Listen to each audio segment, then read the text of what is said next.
আসসালামু আলাইকুম। গরুর খামারের ঘাসের জন্য এরকম কাজও আমাকে করতে হবে, এটা আমি আসলে এবছর ভাবতেও পারি নাই। প্রতি বছর গরুর জন্য বাড়তি খড় আমি আগে থেকেই সংগ্রহ করে রাখি, কারণ আমি জানি যে বছরের এই সময়টাতে খড়ের সংকট দেখা দিবে, অর্থাৎ কাঁচা ঘাসের সংকট দেখা দিবে এবং সে সাথে খড়েরও সংকট দেখা দিবে। এখন মানুষ যেহেতু আমি একা, আমার একারই এগুলি সব সংগ্রহ করতে হয়। এটা আমার জন্য সমস্যা না, কারণ আমি তো অনেক বছর যাবতীয় এই কাজ করে আসতেছি। আমার তেমন একটা সমস্যা কোনো বছরই হয় নাই। এবছর কেন হইল এই সমস্যা? এবছর এই সমস্যা হওয়ার কারণ হচ্ছে একটাই, আমরা যেহেতু গরুর খামারের পাশাপাশি এবছর থেকে অন্যান্য খামারও শুরু করেছি। এ কারণেই অন্যান্য খামারেও আমাকেই সময় দিতে হয়, যে কারণে এই সমস্যাটা আমাদের তৈরি হয়েছে এবছর। এই মুহূর্তে ভিডিওতে যে ছোট্ট খড়ের পালাটা দেখতে পাচ্ছেন, এই ছোট্ট খড়ের পালাটাও আমাকে নিয়ে যেতে হচ্ছে। এটা দেখে হয়তো বুঝতে পারতেছেন যে খড়ের কতটা সংকট, অর্থাৎ কাঁচা ঘাসেরও আমার কতটা সংকট দেখা দিয়েছে এই মুহূর্তে আমার গরুর খামারের ক্ষেত্রে। তবে আলহামদুলিল্লাহ হয়তো আগামী 15 থেকে 20 দিনের মধ্যে আমার এই সংকটটা আমি কাটিয়ে উঠতে পারবো, কারণ হচ্ছে আমার পর্যাপ্ত পরিমাণে ঘাস তৈরি হচ্ছে, অর্থাৎ ঘাসের জমিতে আমি পানি সার দিয়ে দিয়েছি এবং সেগুলো হয়ে যাচ্ছে আলহামদুলিল্লাহ, এবং বড়ও হয়েছে। সেগুলো এখন কেটে এনে খাওয়াইতে পারবো, কিন্তু বেশি দিন হবে না বলে কাটতেছি না, যেহেতু আমি একটু চেষ্টা করতেছি খড় সংগ্রহ করতে পারি কিনা,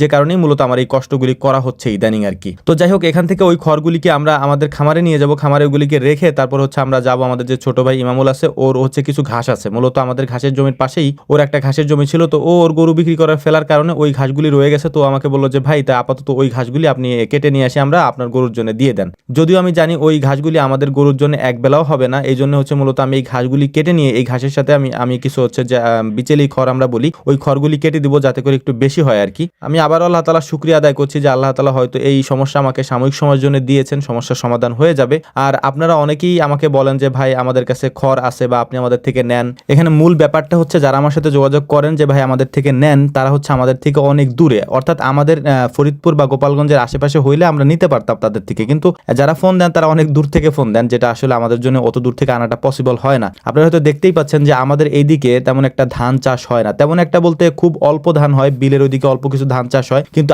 আমরা আমাদের এই আশেপাশে দেখেন, আপনার যত দূর চোখ যাবে কোথাও কোনো ধান আপনি দেখতে পাবেন না। এখানে শুধু পাট, পেঁয়াজ এবং যে ধরনের ডাল জাতীয় সবজি আছে সেগুলো তো মানে ফসল উৎপাদন করা হয়। আর আমাদের এখানে মেন ফসলই হচ্ছে পেঁয়াজ। আপনি যদি আমাদের এই আশেপাশের জমিগুলোর দিকে একটু চোখ বুলান, দেখবেন যে পেঁয়াজ আর পেঁয়াজ, এর আশেপাশে অন্য কোনো ফসল তেমন একটা আপনি দেখতে পারবেন না। এই জন্যই মূলত আমাদের এদিকে পুর এবং নগরকান্দা এই দুই উপজেলার আশেপাশে যদি কারো বড় কোনো খড়ের পালার সন্ধান থাকে, তাহলে আমাদেরকে মেসেঞ্জারে একটু কল দিয়ে জানিয়ে দিবেন, তাহলে ইনশাল্লাহ আমরা ওখানে যে যোগাযোগ করতে পারবো। হয়তো আমাদের 2-3 দিন এরকম একটু খোঁজা লাগবে আর কি, তবে 2-4 দিনের মধ্যে হলে আমাদের জন্য ভালো হবে, কারণ এরপরে মূলত আমাদের ঘাস উঠে যাবে, অর্থাৎ আগামী 4-5 দিন, 6 দিন বা 7-8 দিনের মধ্যে আমাদের ঘাস আমরা কাটা শুরু করতে পারবো, কারণ প্রত্যেকটা জমির ঘাসই আলহামদুলিল্লাহ বেশ ভালো গ্রোথ আমরা দেখতে পাচ্ছি, কারণ সার পানি আমরা খুব একটু বেশি করে দিয়েছিলাম, যে কারণে গ্রোথটা অনেক দ্রুত বাড়তেছে, যেহেতু শীতের দিন সার পানি একটু বেশি দিতে হবে। তো যাই হোক, আলহামদুলিল্লাহ আমরা ওই যে ঘাসগুলি কেটে নিয়ে আসছি, এই ঘাসগুলিকে হচ্ছে আমরা আমাদের যে আটি খড়গুলি আছে ওই খড়গুলির সাথে সুন্দর করে মিক্স করে আমরা আমাদের ঘাসগুলিকে কাটার চেষ্টা করতেছিলাম। এটার একটা কারণ হচ্ছে যে ঘাসের সাথে যদি আমরা খড় মিলাই দিই তাহলে একটু বেশি হবে, এবং এটা